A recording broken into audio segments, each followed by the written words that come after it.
take one, we're going to do a full run through. All cameras should be sunk on this.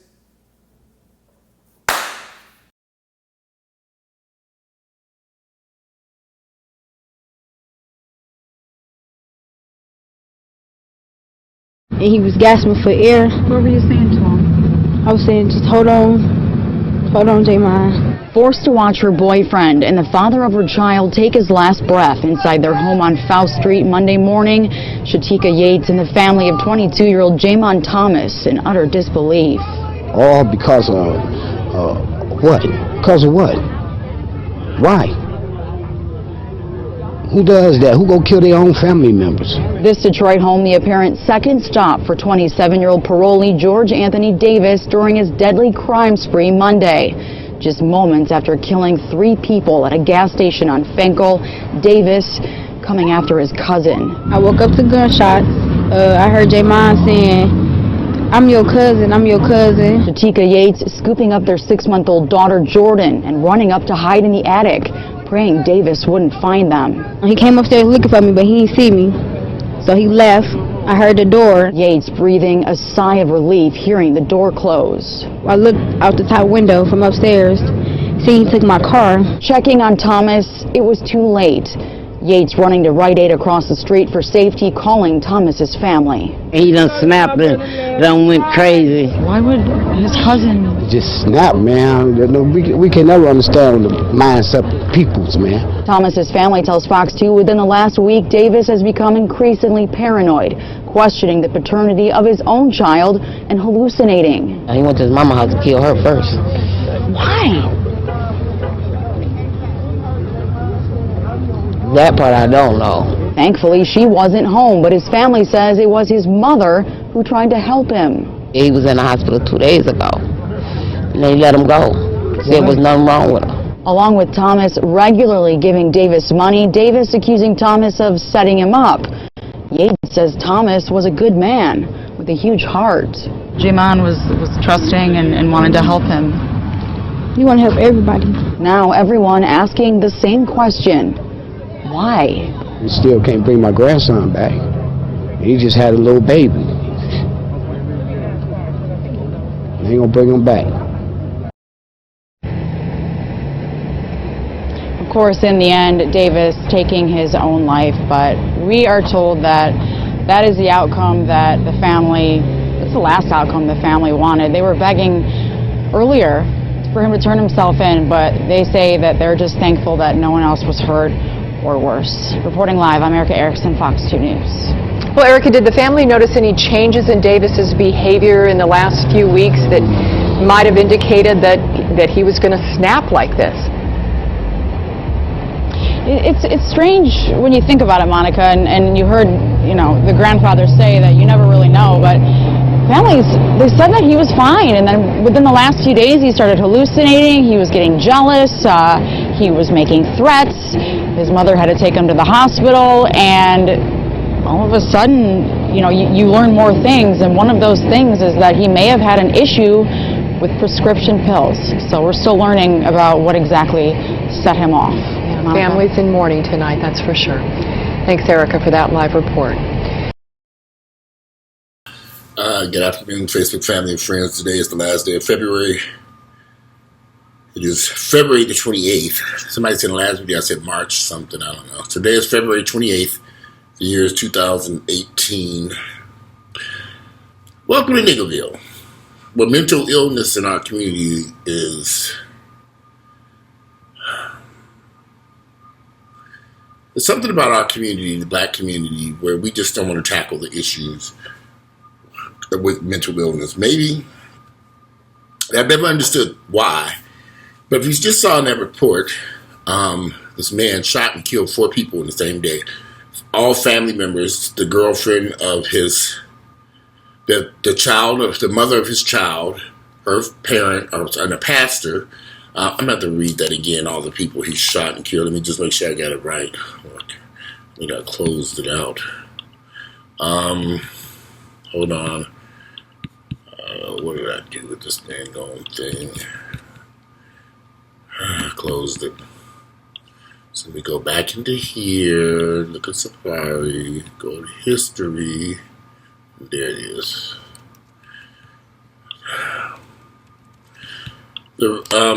This happened in Detroit, Michigan. A woman was ended up hiding in the attic with her infant as her murder spree. The suspect kills her boyfriend, who was the boy that man was killing her boyfriend was actually his cousin. His 22-year-old cousin, Jamon Thomas. Do I have that right? George Anthony Davis, who was 27 years of age, shot and killed 4 people. And one of the people he shot and killed was his cousin, 22-year-old cousin, Jamon Thomas. After he had just come from shooting and killing 3 other people, he shot and killed, let me see. I'm trying to find out what his relationship was. Here it is. Police say Davis shot Thomas several times long after killing 3 people at a gas station on Finkel in Detroit. I know this. I've been to Detroit multiple times. I know exactly where this is. Davis's girlfriend, her father, shot and killed his girlfriend, her father, and their neighbor. Hold on, I'm not choking.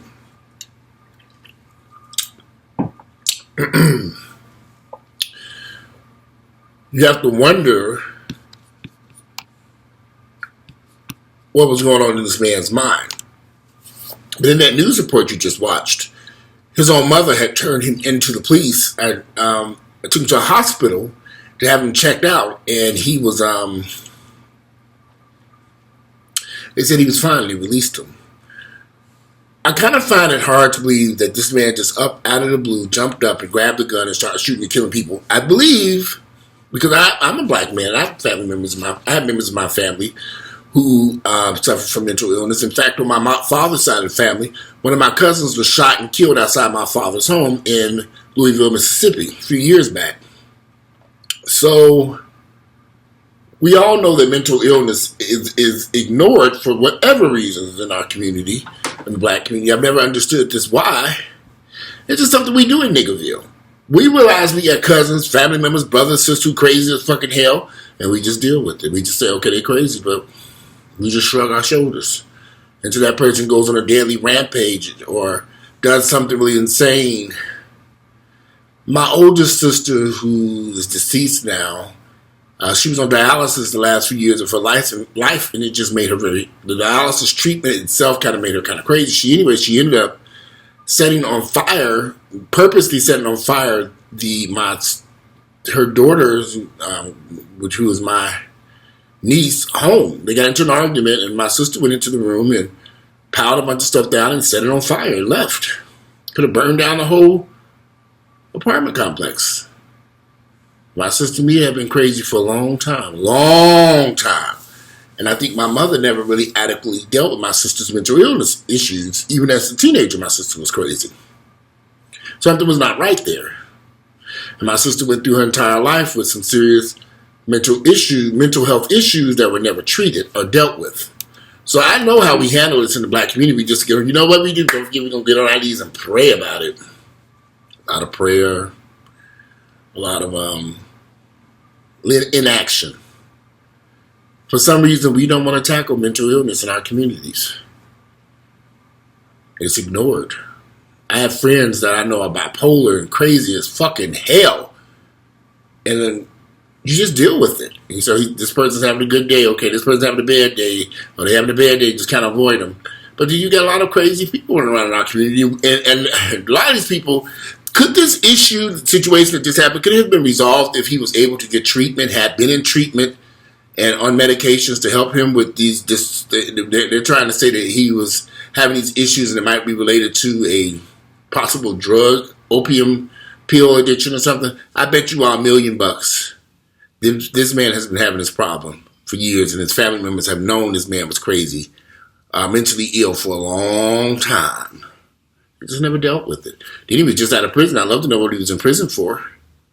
Then you see all these tattoos all over this man's neck and face and stuff. Who does that? When I see these guys walk around Atlanta with tattoos all over their neck and face, something's wrong with these guys. I just kind of look at them and say, okay, that's a nutcase. Let me go across the street. Hey! And I walk across the street. Because they're crazy. Something's wrong there that you would just figure your face, Come on, y'all. But for some reason, we do not want to adequately deal with mental health issues within the black community. Niggerville don't want to accept it. Niggerville is a place where the crazy people are actually running the damn place. And you see this, and you just sit back and say, well, what is going on here? How do you get, and the question comes to my mind, because I really don't know, how do you force somebody to get treatment? You just realize that they're having serious mental health issues. How do you force them to go get help? How can you go? Where would they go get help? I don't know if y'all can hear this furnace shutting on and off. There's another jury today. It's kind of cool, wet day here in Atlanta to turn that heat on. It was cold in here. We've had some good days over the past few days, but today, then it's supposed to get down to the 30s this week. It's going to get even chillier. So you just have to wonder about people. Weather. Let's see what the weather's going to be like. Jose, it's a balmy 78 degrees in Miami. I wish the Lord knows I wish I was down in Miami. 80 degrees in Punta Cana. 81 degrees in Tampa. But where's Atlanta on my little thing here? Oh, here it is. 57 degrees today. So a little chilly. A little wet, rainy day. It's supposed to get down to the 30s by Saturday at nighttime.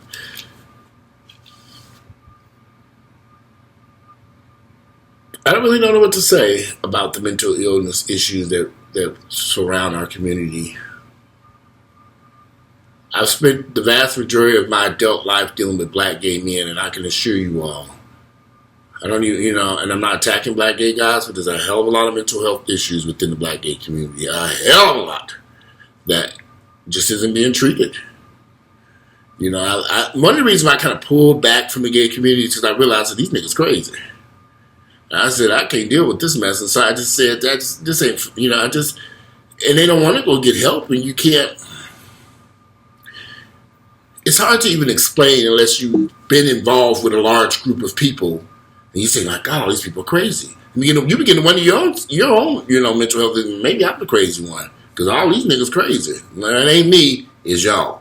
So and I'm not saying that everyone's in the black gay community, but there are some very serious mental health issues that are not being addressed within the black gay community, and we know it ain't being addressed in the black community, period. So this is why we have all these issues and problems. That's why people will shoot and kill you without even a question or care. No treatment, no help. Where do you go? Where do you even start? Who do you call? I'm serious. Who would you call? You don't call the police. There was an incident here a few years back where a young man was running naked through an apartment complex. And an officer was called. He arrived on the scene and shot and killed the man. Man had no weapons on him. He was just running naked. He went running naked towards the office. He was having something to do with, I want to say it was bipolar or something. The guy got shot and killed. The officer shot and killed him. They later on charged the officer with a crime. I'm not sure if he was charged with manslaughter or murder, but it's still going through the court system, or they attempted to do something like that. I need to Google this and see. But clearly, that officer was probably not the right person to be called because the man was not hurting or harming anyone. He was just naked running through the community. So someone else, do we need mental health? Instead of calling the police, maybe we need to have a team of people that you can call and come out who are used to dealing with these type of problems. And the police kind of back them up. I don't know.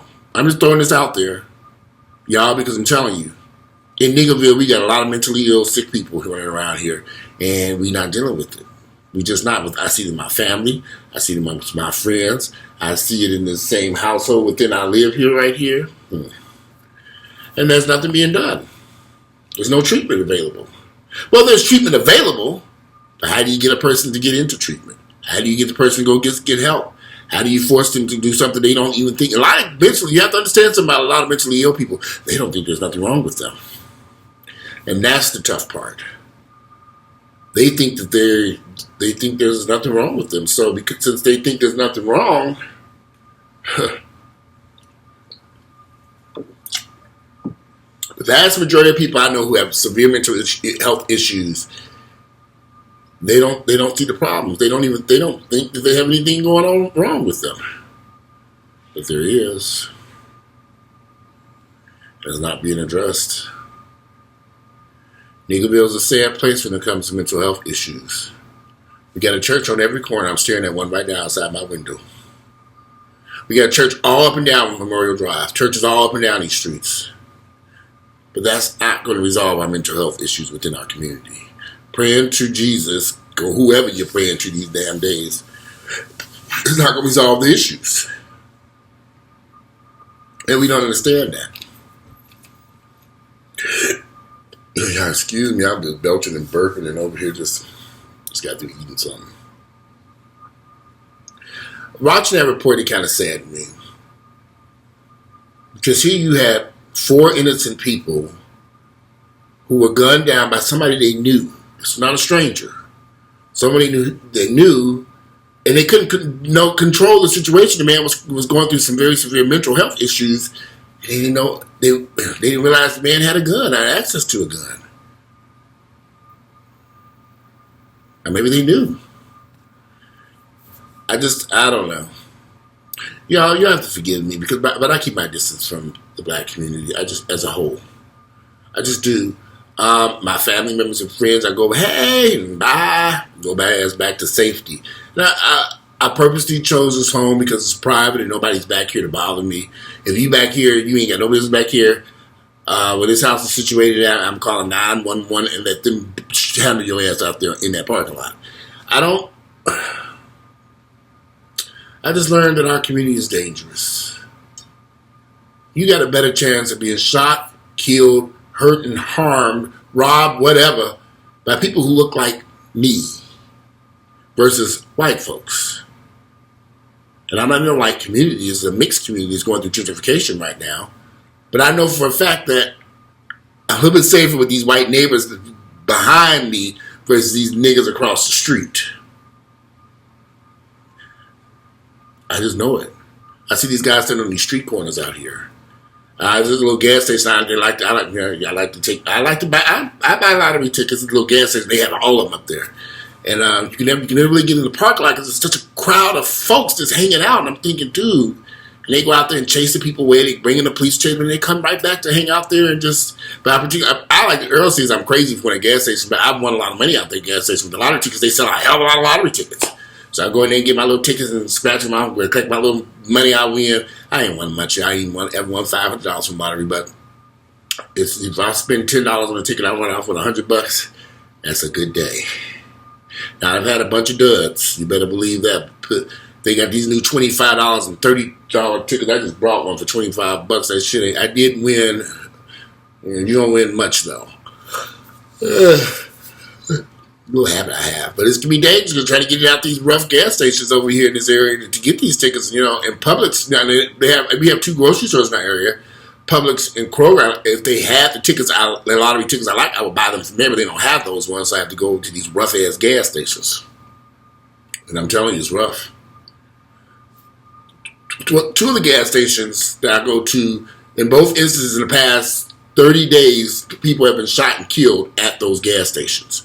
I don't know the circumstances of what took place, but I do know one's in Texaco right here on Glenwood. This man was shot and killed, and right up the street from here there was another incident. So there's a ton of murders that take place in this area in East Atlanta. I just sit back and watch it and sit back in shock. These niggas will kill you. They don't care about you. And it all boils down to our community not properly handling mental health issues and getting treatment. But again, the question keeps coming to my mind. Who do you call to force someone to get treatment? What kind of treatment can they get? Who's going to pay for this? Is the government giving it for free? There's a lot of questions that we have to ask. And I don't know the answers to any of this stuff. All I know is we got a lot of crazy people walking around here on planet Earth, in our communities, within our families, within our homes, and there's nothing we can do about it. We'll just avoid people. I've come to the conclusion that I'm 40, I'll be 48 in a few weeks. It's heartbreaking. But maybe it's time for me to begin living a part of my life. I always lived with, I'll be honest, me and her have lived together for the past 20, odd years, and all we've had our breaks in between. But it's time for me to grow as a person, and damn near 50 to be thinking about this type of stuff. But it's not working. There are issues here that are just not being dealt with. And I'd rather be alone and sit at home by myself than continue down a path that's just not healthy. It's not healthy. And it's not getting better. It's almost like it's getting worse. And you can I've come up with a list of demands that are just not being met. It's like talking to a brick wall. I mean, what can I do about it? It's exhausting. I've tried everything I can. I don't feel bad about it because I've tried everything within my power. I can only do so much. I just can't. I can only do so much, and it's just, it is what it is. Anyway, I'm not going to worry about it no more. I've made a couple of conclusions. I began the process of going around looking at some places. I thought about buying a house, thought about this, thought about that. I just want to load up a U-Haul and haul ass down the highway to Florida. Miami, here I come. And that's what I'm tempted to do. I don't know. Yeah, but I saw this report and it scared me. As I look at some of the people in my family, I look at some of my friends and some of the things they've done. And it's scary. You have to wonder about people and their foolish, the mental illness, the craziness. And will it ever get better for our community? Can't get better without treatment. Acknowledging it exists. Like I said in this report, I got very serious if this man just all of a sudden out of the blue, they didn't notice something years ago, or did they just ignore it? More likely this man had been having mental problems for years that were probably ignored by his family members, which is probably a fatal error that they made, but we do it in all our families. And we all have some family members that we look at and say, that nigga crazy. Stay away from him. We do. And you keep your distance. Or you realize that you have limited dealings with them. So anyway. It's a cold, wet day in Georgia. I got the heat on. I'm trying to decide I'm gonna head off to this gym. And it's like when the weather's gonna break. We're gonna last day of February, maybe March, the weather would get better. We had some days that hit almost 80 degrees over the past week. Now we're going to be back down to the 30s. Weather cool, warm back up again and over the next 30 days. And it's like we're 2 months into 2018, going into the third month. Time flies, doesn't it? Anyway, if you like my videos, click like, share them with family members and friends. I love to read you all's comments. And I'm very curious, y'all, how to educate me, because I don't know. What would be the proper steps to get, what could this family have done to get help for this young man before he went on this daily rampage? What did they do wrong? Is it something that we can educate each other on? If you know the proper steps to getting somebody help or getting them institutionalized or whatever, tell us in these comments, because I need to know this myself because I don't understand it. I'm just, because I wouldn't even know who to call. But anyway, if you like my videos, click like. I'm out of here, you guys. Good. Do something productive with your day. Get out and enjoy your last day of the month. Today is Wednesday. It is February 28th, and the year is 2018. I'm out.